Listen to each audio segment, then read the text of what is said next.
incarcerated 3 times because of my behaviour, twice in Belmarsh and once in the USA.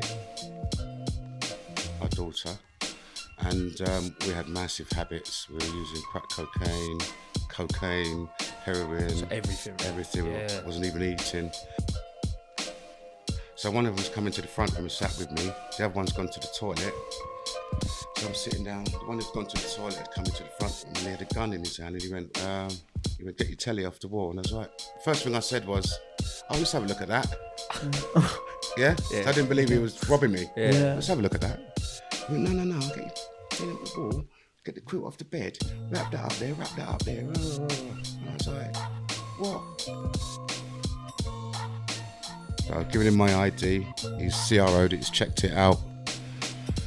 This man is wanted for a cocaine fleeing charge from the Bahamas. He goes, nigga, you're under arrest. You are joking. If they really want to. I mean, Fidel, I only had 3 options. I had back in prison, under the ground, or in a mental institution. But those 3 options left. Or turn it around, maybe save your life. What's going on, people? Welcome to the South May podcast. I'm Fadel Sibu. And I'll go by the name of Sam and Love. And today, we've got a change in scenery, as you can see. We are live changer trims. So, not sure if you heard that, but we are live changer trims, changing scenery. And today, we've got a very special guest, different to anyone that we've had before. The man himself, Duke Harrison the Hunter. Thank you very much. I think he deserves a round of applause. Nice to meet you, Sam. Give that to him. No, thank you very much, Duke. First and foremost, how are you?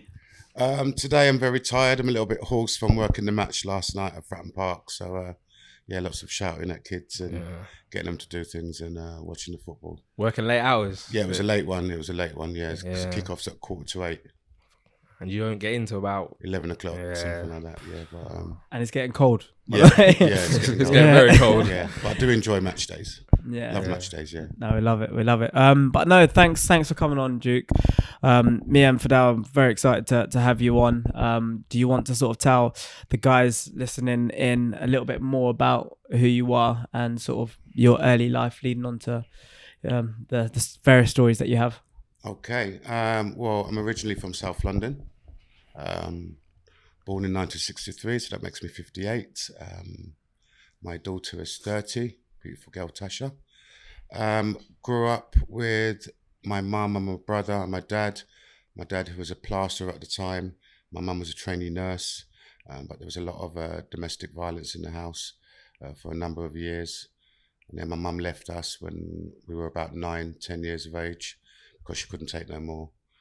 And then my dad would physically abuse us. Oh, wow. Right up until about the age of 16, and that's when I left home. And that obviously played a big part on your future, you know. Yeah, definitely. It's a crazy thing to go through, isn't it? Yeah, so after leaving home at 16, you've got no kind of role models. You've got no one to sort of tell you what to do or what not to do. Yeah. I was living with a friend's, actually funny story. My friend said, come and live with me. And I went, okay. So we moved to the Old Kent Road. At the time I was living in Plumstead. Moved to the Old Kent Road and I met his mum. I ended up going out with his mum. I was 16 at the time. So you ended up being with his mum? Yeah. Oh, wow. Yeah. Was this still your mum? Crazy. I'm moving mad. Sorry, I just had to. But wow, at the age of 16 though. 16, yeah. I think back then they were called toy boys back then. Yeah. But, and she had 4 kids. 2 were younger. One was the same age and one was older than me. That's Her ex-husband wasn't too happy about it, but he wasn't. But we lasted about 7 years. Oh, right. So it was Actual proper then. Yeah. It was But, proper. but looking back now, like in hindsight, it was she was more of a mother figure. When I look back, so I was dependent on her. Yeah. My mum had gone. I was only 16. I had nowhere to live really. So what was the age difference between you two? I think she was 35 and I was 16. Wow. Yeah. But no, it makes a lot of sense. It feels like she was sort of like filling that void. Yeah, definitely. But I didn't realise that until years later down the line, once I've gone through treatment and done a lot of work on myself, and then I realised, like, wow, it was like she was like my mum almost. Yeah. Wow. Yeah. So in terms of that course of time, that was fairly significant for you. Obviously, moving out at the age of 16, very independent. I'm presuming. So how's that sort of dealing with that? Well, that was tough because I could basically run around and do what I want. I had no one to tell me not to do that, you mustn't do that. Well, I mean, my girlfriend or my mum did try, but I was just too busy running around on the streets. And then I found drugs, I found heroin, and I started to use heroin, which for about the first 5 years was just social thing. It was just a bit like smoking weed, and that's how I was smoking heroin. Yeah.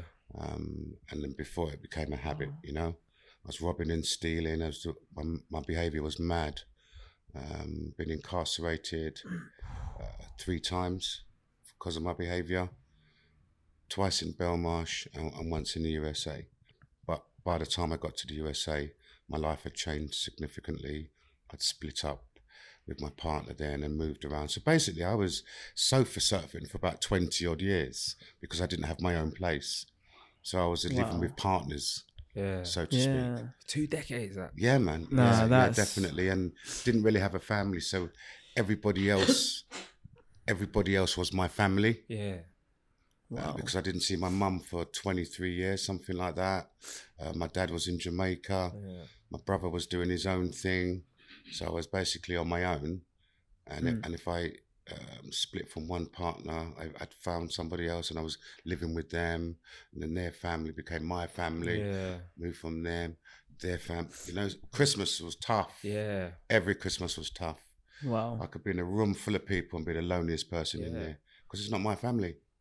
That's incredible. And you've got to also emotionally detach yourself from each sort of situation, because you said you were sofa surfing for so long. Yeah. So obviously you must have found yourself in so many different situations. Yeah.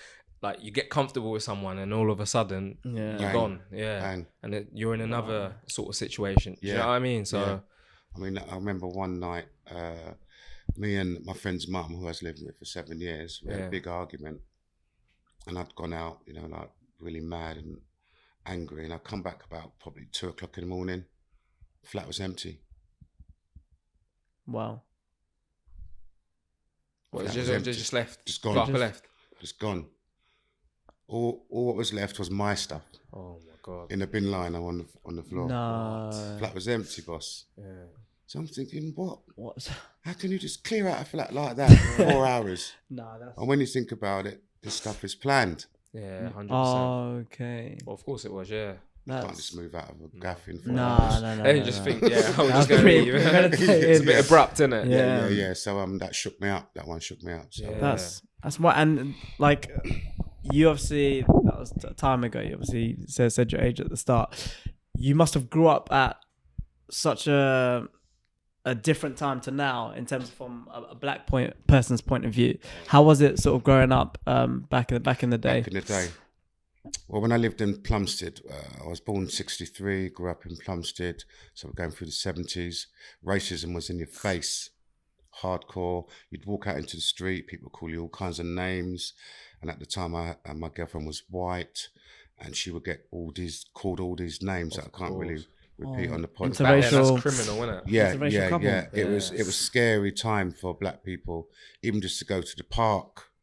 You know, you'd have groups of white kids just hanging around and calling you out, and Skinhead. oh yeah, skinheads. Skinheads. We went to Blackheath Fair one evening. Everyone turns up there, big group of us, and all we could hear this noise, a bit like when you're at the races. Also, you can hear the footsteps under the ground. Thinking, what's all this?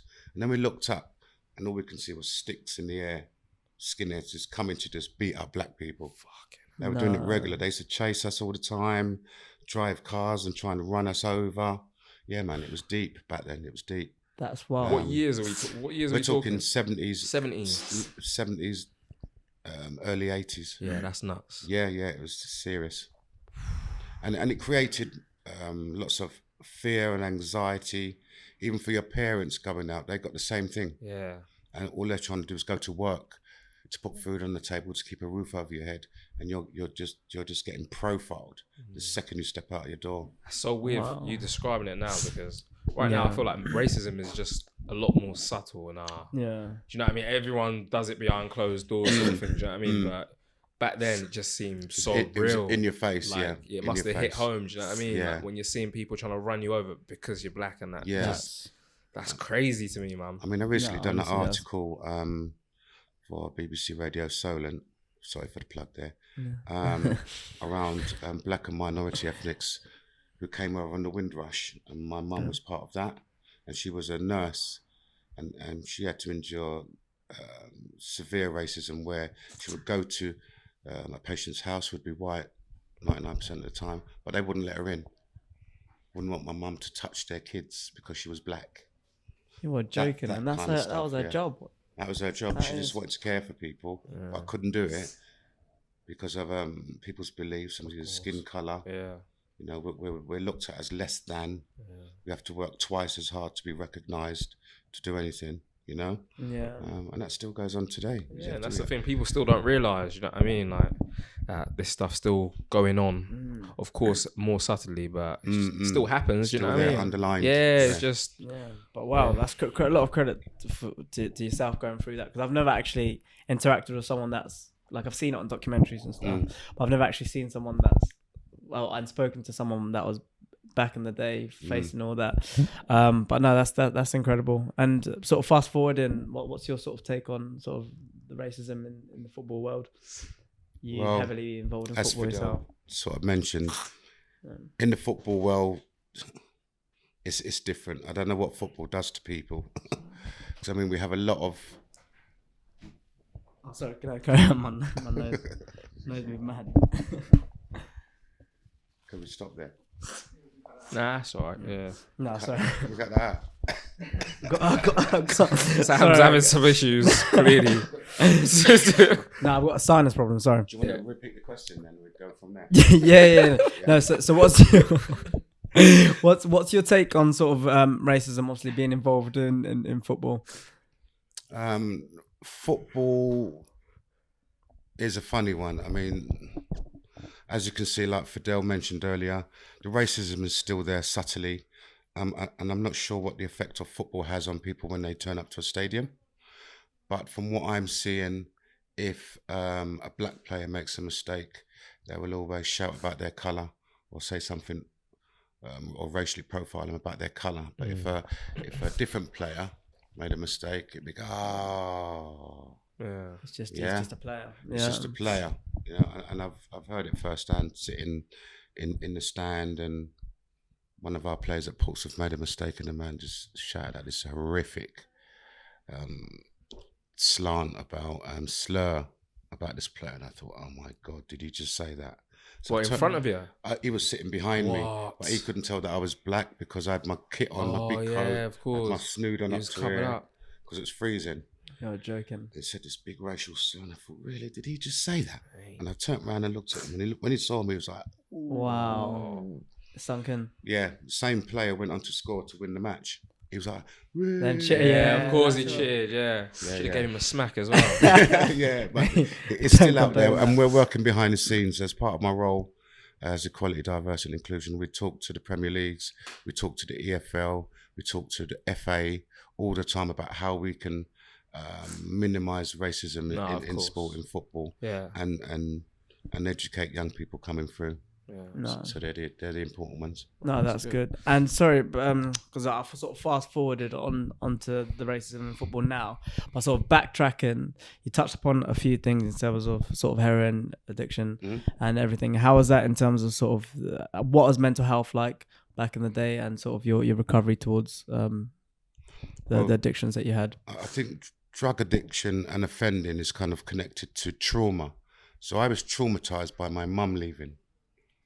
But you don't realise that until later on. So by my mum leaving us with this man who physically abuses us, traumatised me and my brother. So from the trauma, I couldn't take it anymore. So I left with my friend.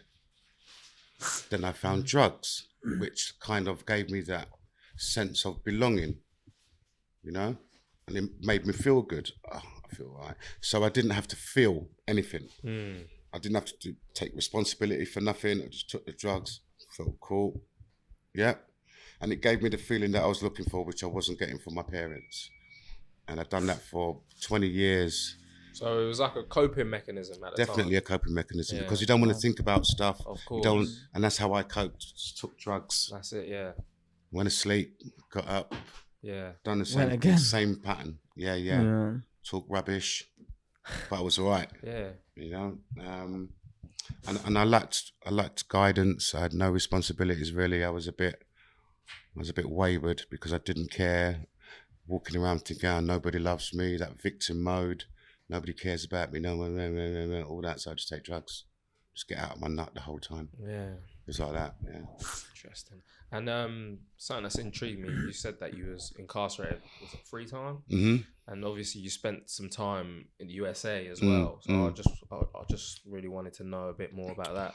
Okay. In terms of, yeah. Okay, so that was around drug as well. So I was using with my partner, who is the mother of our daughter. And we had massive habits. We were using crack cocaine, heroin. So everything, really. Everything. Yeah. Wasn't even eating. And then one day she got a letter from her mum to say, like, you need to get away from Duke, go to America and stay with your brother. And she did. I was like, what? She left. She left. So she left. I'm in the flat on my own thinking, what am I going to do now? Yeah. I've kind of lost my soulmate. I've lost my partner in crime. Yeah, I was about to say that. Yeah. I lost my legit partner in crime. Yeah, I just got that as well. yeah, and But a bit slow today, someone who I would use with. I've lost someone you could cuddle up with, argue, fight. You know, so I'm on my own now, just sitting in this empty house. Yeah. So after about a few months, she sort of contacted me and said, oh, why didn't you come out to America? I was like, how the hell am I going to get to America? Anyway, so I've gone out and done what I had to do, get some money, yeah? Bought a ticket. Me and a friend just went out and just done some madness. Come back with a few quid and just bought a ticket. And I just gave him everything in my flat. I said, you just take it, have what you want. But just before that happened, the door went and two white guys I know answered the door. I said, oh yeah, come in. They were users. I thought, yeah, sweet, yeah, come in. So one of them's come into the front room and sat with me. The other one's gone to the toilet. So I'm sitting down. The one who'd gone to the toilet had come into the front room and he had a gun in his hand and he went, get your telly off the wall. And I was like, first thing I said was, oh, let's have a look at that. Yeah? So I didn't believe he was robbing me. Yeah. Let's have a look at that. He went, no, I'll get you telly off the wall, get the quilt off the bed, wrap that up there. And I was like, what? Well, he's pointing the gun at you. Yeah. Like point blank. They'd come to rob me. Yeah, oh, of course, and yeah. you Come knew to rob them. me, Yeah. and I knew them. Oh, you knew him? I knew him. That's why I let him in the flat. I knew them. Oh, that's Oh. wild. So I thought they'd come to the flat. We're gonna have a little use up. Yeah. We're gonna get smashed and everything's they nice. set you up. Set me up. So Nah. his brother was in the front room with me, talking, gassing, while his mate was in the toilet taking the gun out the newspaper out of the plastic bag. What? And then come in the front room and like that. Took the quilt off my bed, put everything in the quilt, wrapped it like a swag bag. Just back. Oh, you're Bounced. joking. I got my revenge. Yeah. I worked it. That got my revenge. But yeah, so You got your. So you got him back. yeah. I went for another man who's a gangster, Yeah. and he's That put the word out, and certain things got Oh, right. done. Yeah. You know. We won't talk to him. No, that's because it's funny. It's like everyone. you don't know who people know. Yeah. So no, they of didn't know course. that I knew people because I was a That's gangster crazy, myself. Yeah. But you don't have to be. That's- You don't have to be in hoodies, Yeah. and man bags, No, and all of that to be a course, gangster. yeah. You can be like the mafia pods, Yeah. suit and tie every day. Yeah, Go that's work like a and that was prisoner before you went. That's the before I went to USA. America. Yeah. So got the ticket, flew to America. I'm halfway across the world. I'm thinking, what am I doing? But what- For love. Yeah, for love. Yeah. Yeah. Well, love, and I missed her. Yeah, I was yeah. pining for her. I was on my own. I was just with drug users all the time, and life was dark. It was a constant chore having to get up and find money every single day. So got there.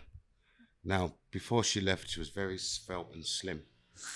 when I got there a few months later, she'd put on loads of weight. Got a pair of dungarees on. I'm thinking, oh, You got put off by her. gosh. Didn't look like that when I left. But I thought, you know what? I'm here now. Can't turn back. go What am I going to do? Oh, yeah, stop the plane. Stop the plane. No. I'm here now. So yeah, just got on with it. Scared Englishman in Fort Lauderdale, Miami, Florida. And the trouble we had was finding an apartment, underlying issues with racism there still.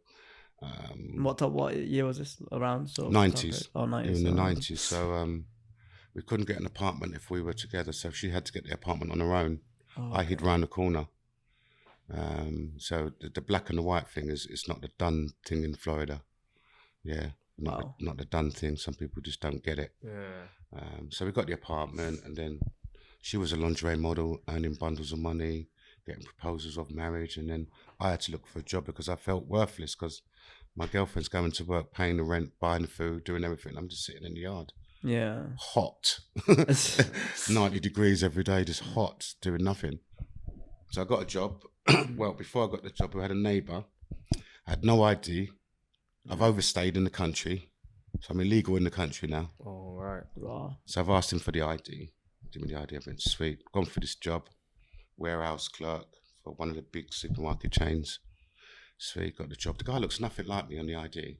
It's just the fact that he's black. Right, He goes, got a "It'll job. do." One of them Yeah, ones. she goes, you got your ID? And I give her the ID. She just photocopied it and give it back to me. Yeah, thank you. I was like, wow. Yeah.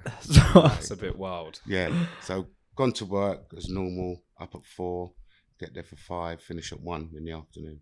Normally, my partner would pick me up because Florida's massive. It's too big. You can't walk in Florida. It's too big. So this day, done my work. I was wearing a black Velcro weightlifter's belt because I was doing lots of heavy lifting that day. And phoned her up, no answer. I can't get hold of her. So I thought, you know what, chat, I'm going to walk. Wrong move. 90-degree heat, and I'm burning up. So I've taken the belt off and I've wrapped it up, and it's black. It's about that long. I've got it in my hand, walking along the street, looking up. They can tell you're a tourist because you look up. Yeah. Thinking, wow, that's big. Wow, that's big. That's massive. Wow, we like that. Wow. Yeah. And by the way you walk as well, of course, you know. Yeah. So because you're not a local around there, are you? No. So you stood out as well. stood no, out, yeah, 100%. big time. Next thing I know, it's like, woo, woo, police, don't move. N-word. So I was shooting in the back of the head. I'm going, whoa, whoa, whoa, whoa. I wasn't even used to the N-word being called that so many times in like 1 minute. In this, nigga this, nigga that, nigga this, nigga that. Yeah. I go, whoa, whoa, whoa, whoa, whoa. Okay. When you make one more move and I shoot in the back of the head, I went, sweet, I'm not moving.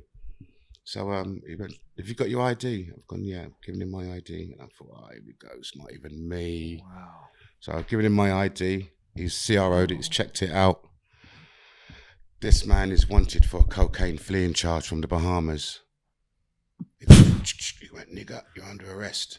I'm like, what? You are joking. What? And it's just the longest day in it, yeah. Tripping now. Yeah. I'm in a zone now. You couldn't even say that's not me. Nah, you can't. Well, I'll get to that bit. Because these police officers are so scary. When they got guns, your mind just goes to jelly. It really does. It's scary. Because I never had a gun put in my face by a police officer. Nah. And they don't ramp in Florida. They don't mess about. So checked me out, arrested me, said you're going to jail. My girlfriend doesn't know where I am. Nobody knows where I am. So I'm thinking, what? No way you could contact her or anything. No. Only until I got to the jail. Oh, okay, I see. So I've owned it in the car and like, you know what, officer, my name's Duke. And I'm from, no, before that, sorry. He's gone, oh, your name, it says here, your name's William Mosey and you was born in Hollywood. Well, how comes you got an English accent? I went, oh, I lived in the UK for 30 years and I've just come back. That was before I got in the car. So you were still playing along with playing it. along with it. Oh, mad. And then he said that, In obviously, the about car. the... And I went, And then you just came to the realization that you... That's long. just owned it. He went, well, don't tell me, tell the judge in the morning. I was like, what? He went, what's happening now? Because you're going to jail. And I just buckled. Ruthless. Yeah, I just turned to jelly. So I'm panicking now. Got to jail. They processed me through, put me in this big room full of some of the darkest bods you'll ever see in your life. About 100 of them in this room. I was there 3 days, and they would go in the cupboard and they would throw out a mattress. You'd have to catch the mattress in the air and put it on the floor, sleep there where you stand. 3 days like that. 4th day, officers come in, has gone, right, it's gone Fadel, over here. It's gone Sam, over here. It's gone Mosey, over here. I thought, sweet. Walking through the building, and I'm thinking, this don't look like the way out. Don't look like the way out. I went, yo, bruv. I said, what's going on? He went, we're going to Stockade, motherfucker. I went, what's Stockade? He went, jail.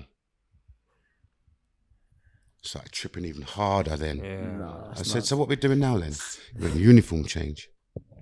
Bright orange, handcuffs at the waist, ankle bracelets, shuffling through. Cut me off to prison. 4 months in jail, and one prisoner befriended me because I was banged up with lifers and multiple lifers. So a lifer would wear a square, fine, because there's a chance he could come out. Multiple lifer would have a triangle. There's no way that he's coming out. If you saw a triangle coming towards you, you drill They a hole put in you the in the ground. same place. Yeah, That's- you're just mixing. That's wild. You fly like Superman, you turn into an invisible man, you do what you need to do to get away from this guy. Because they would just abuse you where you stand, because he's got nothing to lose. What are they going to do, give him another 100 years? Yeah, so... People now don't care, do they? No. What? I Especially bet if you must have been thinking it's a dream. I mean, I was tripping the whole time. No, I'd be headbutting the I was, wall. I was terrified. Nah, that's wild. Because I've seen Proper like I terrified. said, documentaries Yeah, on like Yeah, you man. see films and on stuff. banged up abroad, and Yeah, it's In America- terrifying. It's terrifying. That is crazy. Terrifying. I'll be fighting the officers. Yeah, I wouldn't let them take me there. Yeah. There That's was- crazy. Well, honestly. when I was going to I don't breakfast, think you would be fighting the officers. when I was going to breakfast would come in the tray and they would just steal it. No. They just go like, yeah, I left that. Yeah. I go, yeah, sweet, of course can.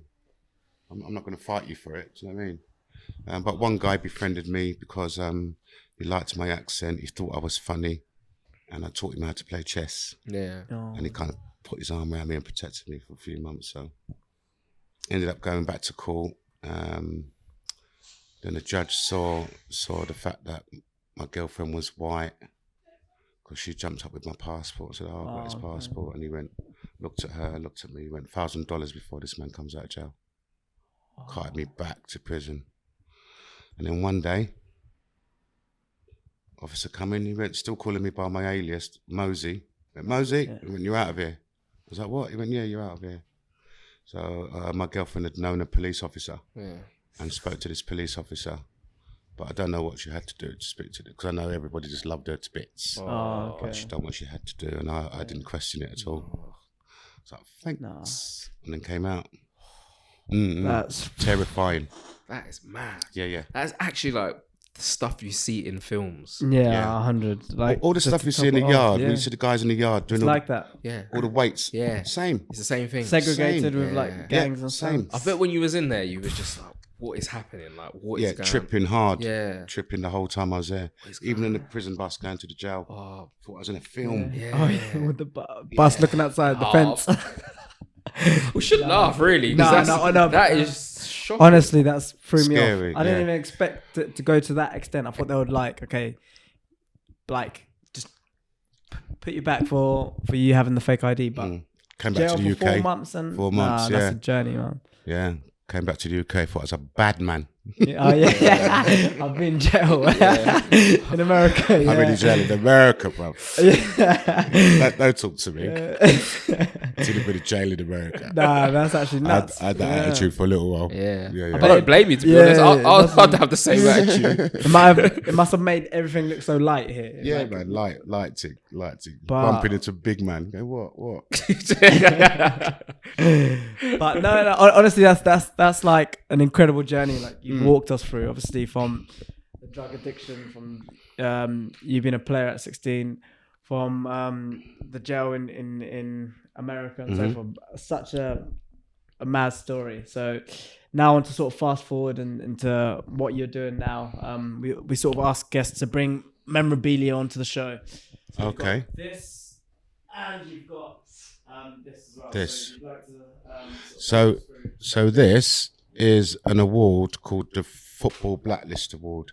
Now these Leon Mann, who's a journalist, I believe, created this idea that he should showcase the work that black people are doing in sport, because there isn't an award for black people in sport. It's just like a general award. Oh, okay. And so I was on a Zoom call with the Premier League, just finished it. Thought, let me check my emails, and it said, "Oh, Duke, you've been nominated for the Football Blacklist Award." I was like, "Oh." Also, it came as a surprise. Yeah, I thought it was a spam. That's pleasant. It was a spam email. So I went, "Is this for real?" Send. Got straight back to me. Went, "Yeah, this is for real. Here's my phone number. Call me." Yeah. I was like, "What?" Everything just went bright. I was like, "What?" So I called him up. I went, "Yeah, it's a Duke." He went, "Yeah, well done, Duke. You won the." I went, "What? I won the award." He went, "Yeah, you've won the award for community work and the grassroots football." Really? He went, "Yeah, we're going to do a live feed from Tottenham Hotspur. Can you go away and make a speech and then send it to us?" And I was like, "Wow." Yeah. Wow, Crazy, yeah. absolutely crazy. Couldn't believe it. So That's nuts. that was being 18 months in the job at Pumping the Community. Yeah. So I'm the Equality, Diversity and Inclusion Officer for Pumping the Community, affiliated to the club. Wow. So that was so nominated by the Premier League, another FA and everybody else on there. That's incredible. And then we sort of you touched upon it off camera. There was some high level names that you were Marcus amongst as well, Rashford, Tyrone Mings won an award, Wilfred Zaha, Troy Deeney. So you're in amongst the big boys. Big boys, Les Ferdinand. Yeah. Wow. And there were other EDIs or equivalents in different clubs all around the country. Oh, Sam would say that's incredible. Yeah. Yeah, thank you. So a lot of black men and women, some from the LGBTQ community, were recognised for the work that they've been doing in sport. So it was national. It was a national thing. Nah, big congratulations. Yeah, thank you. Nah, big round of applause. Can't give out to him. Yeah. Thank you. That is honesty. Please, the work that you're doing in the community is great. And you've also had this as well from Michael D. Eisner. Yes. So again, I received an email from an unknown person. I thought, who's this? I opened the email and she explained that she was the secretary for Michael Eisner. So it's the Eisner brothers that own Portsmouth Football Club. And attached to it was a handwritten letter from Michael Eisner. But they sent me the real letter in the post, so I got it about a week later. So that's handwritten. So I put it in the frame, congratulating me. And I think Michael Eisner was head of Walt Disney at one point. That's crazy. Nah, that's an accomplishment So, in itself. Big I'm really, congratulations. And That's obviously insane. you've been clean for Yeah. how long now? 14 years. And sober as well? Don't drink, yeah. Don't drink. No. 14 years. And Yeah, to think that you used to use all sorts of drugs. that was my life. Yeah, drink all the time. Everything, anything I could get my hands on. And now you don't do any of that No, stuff. It no. just goes to show, like, it's crazy, like And it's the mental possible. toughness that you've shown and the way you've turned your whole life around. Look what you're doing. You're now like showing the next generation like the way to be, and you know they can come from like dark places And turn it around if they really want to. I mean, Fidel, I only had 3 options. I had back in prison, Yeah, under the ground, yeah. or in a mental institution. But those 3 options left. Or turn it around. Yeah. Maybe save your life.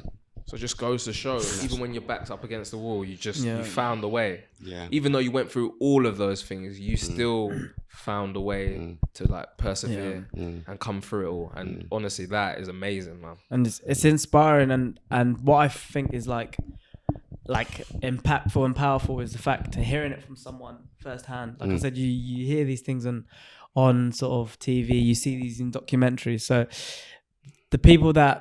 the individuals that you touch in the community must be the individuals that you interact with in the community must be touched by hearing your story. Do you feel like you having that makes a big difference to them? Yeah.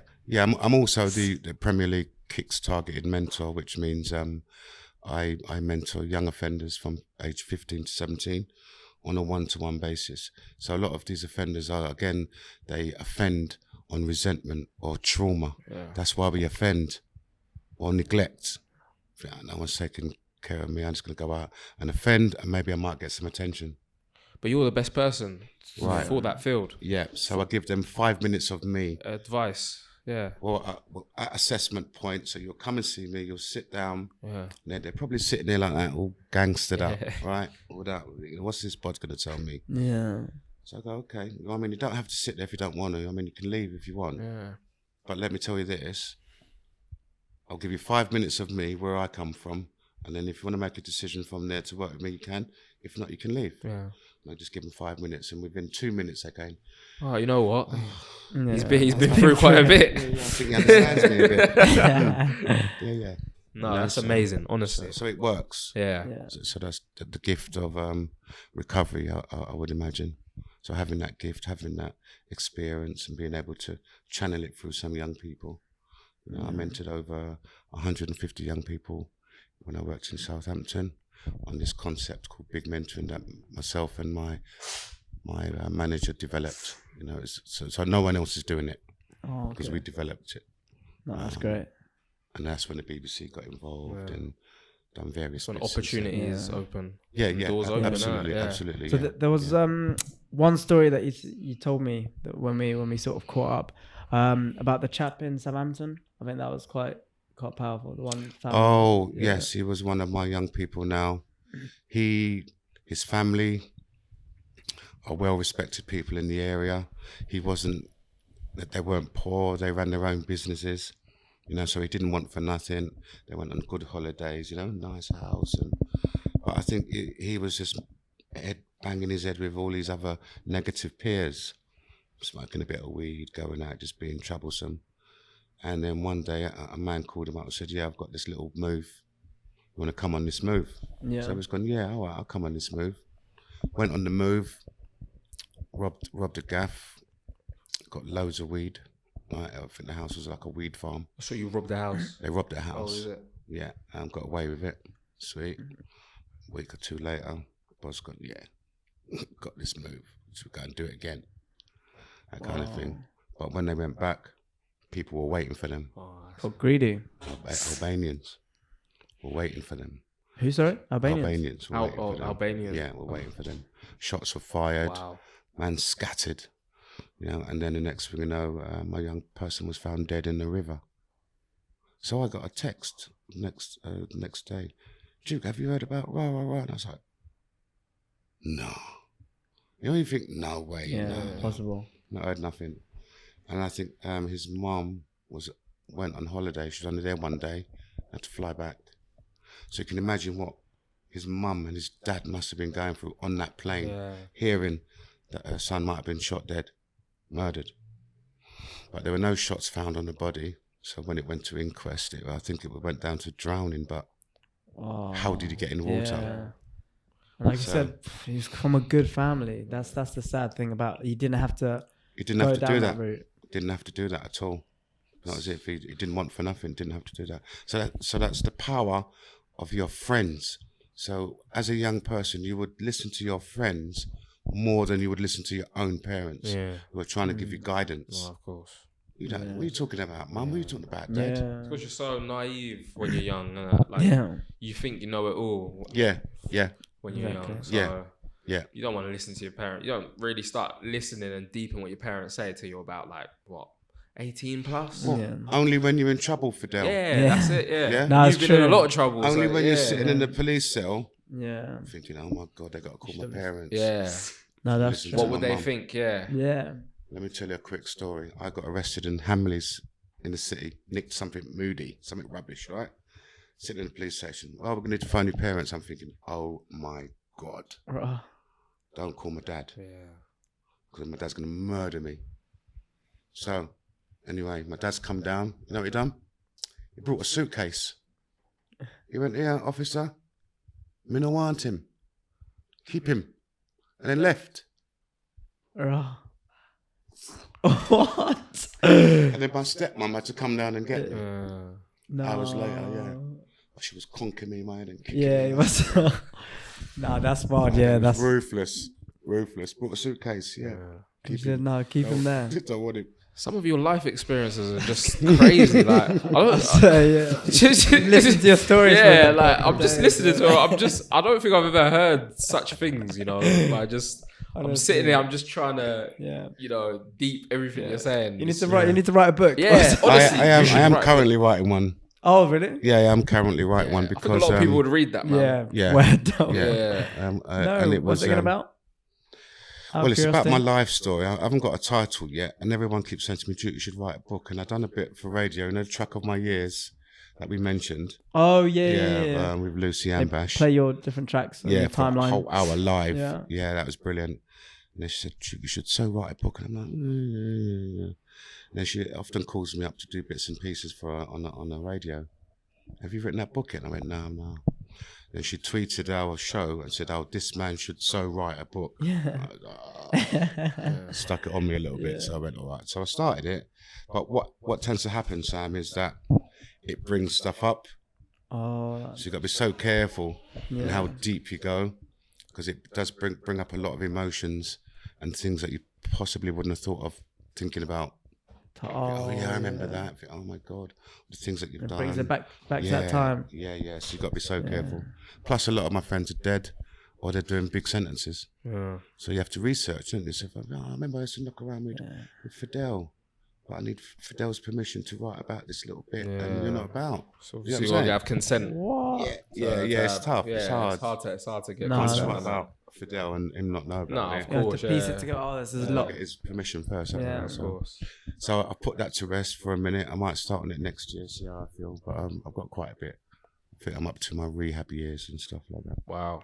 Yeah, man. But again, very crazy how you've turned your life around. Honestly, such an inspiration. And not all heroes wear capes. Right? Yeah, thanks for that, Sam. That was good. Yeah. Wait to say that one, but no. Genuinely, like honestly, the work that you're doing in the community and your life leading to this point has been pretty phenomenal. Met a lot of people on that journey. Made a lot of friends on that journey. Had to relocate, obviously, and so it's like a new Duke, new life, new way of life. Crazy. Honestly, crazy story. Yeah, life's amazing. It goes to show you can walk across so many people in life. Yeah, man. It's very philosophical, but you don't know their stories and don't know their journeys at all, and that's why you don't judge people. Yeah, everyone's so unique, isn't it? Yeah. And anyone can turn their life around at any point. Like you've just shown me. That's do you know what I mean? Like I could meet someone, I could think like, oh, he's the worst person ever. Do you know what I mean? Because he's done so and so up until like this moment, but you don't know what he's gonna be like in another 10 years. He will. He could be doing like bare charity work. He could be doing everything for the people. And like, do you know what I mean? I know exactly what you mean. You've actually shown me that. Like now, I've experienced talking to you today. Like you shown me that you shouldn't judge people, even if they do seem like they're the worst person at that time. They can still change. You know what I mean? And you don't know what's got them there. Yeah. So I've got a neighbour, right? And if you looked at him on the street, he looks like a down and out. Looks like he lives on the streets, but he has his own flat. All the kids throw eggs at him and all that, you know, because he's just always scruffy. Now, I would always say hello to him. I'd give him a couple of quid every now and again. He'd ask me for money. I'd lend him the money. He'd always pay me back. So I'd see him in the street. I'd go, "You all right? You all right?" He'd go, "Yeah." Big Portsmouth fan, and he knows everything about Portsmouth. So he goes, "What are you up to?" I said, "I'm writing a book." And he went, "Well, you know, I got a master's in journalism, don't you?" What? I was like, "Excuse me?" He goes, "Yeah, I got a master's in journalism and an MBA in something else." I was like, "What?" And well, so if you need any help with your book, email it over to me too. Okay, and I did. Emailed over what I'd written, and he'd put in all these red marks and that description here. You should do that there. No, see? It's about who you know, innit? Yeah. And if you looked at him on the street, you wouldn't give him a second look. Exactly. That's what I'm trying to say. That's true. Honestly, be nice to everyone. That's the message. Yeah, totally. Blown away. No, but honestly, dude, I feel like we could have you on the podcast for hours and hours. But part two. Yeah, we need a part 2, part 3, a sequel. So big shoes are the question. Yeah, you might not have heard that. So Shuv's just asked, sort of, how did you get into the football world? Who introduced you, or what influenced you to get down that path? Well, I've always been interested in football. I played a lot of football when I was younger, but because I used to play like winger, But I was always being taken out because I was fast. I could do 12.3. I'd do 100 meters. And, well, not now, obviously. Yeah. And I was always being taken out. So my body's like glass. Yeah. A bit broken now. Yeah. It takes too long to recover. Yeah. So when I was working in Southampton, I always worked with young people. I trained as a mentor for a long time. The company that I was with, we couldn't get no more funding for my role. So I had to look elsewhere. And I knew this lady called Claire Martin down at Pumping the Community. I've known her for years. So we've approached her and she said, come down, let's have a look. Offered me some hours on different projects and it wasn't economically viable. And I had to sort of politely say, no, I can't really take that. Yeah. Then 2 weeks later, she called me back and said, look, we've got an equality, diversity, and inclusion role. Would you be interested? And luckily, I'd done some training before that. And it came down, we had the interview, and I got the role 2.5 years ago, I think, now. So it's funded by the Premier League and Children in Need. That's quality. So, yeah, and I've been EDI since. Oh, No. Supporting the community. So I do a lot of work, as you know, in the community. Huge That's respect, good. huge And you're respect. local celeb, seeing you. Even when I went to the game at Fratton Park, I saw you on the big screen, and even this week in the news. So honestly, keep up the good work. Yeah, thank you. It's been great having you on. Definitely have you on again. I know you've got multiple. Nah, stories you got left. bare stories. We'll have to have you back on, 100%. Yeah. No, genuinely, it's been a pleasure, Duke. Welcome to Self-Made.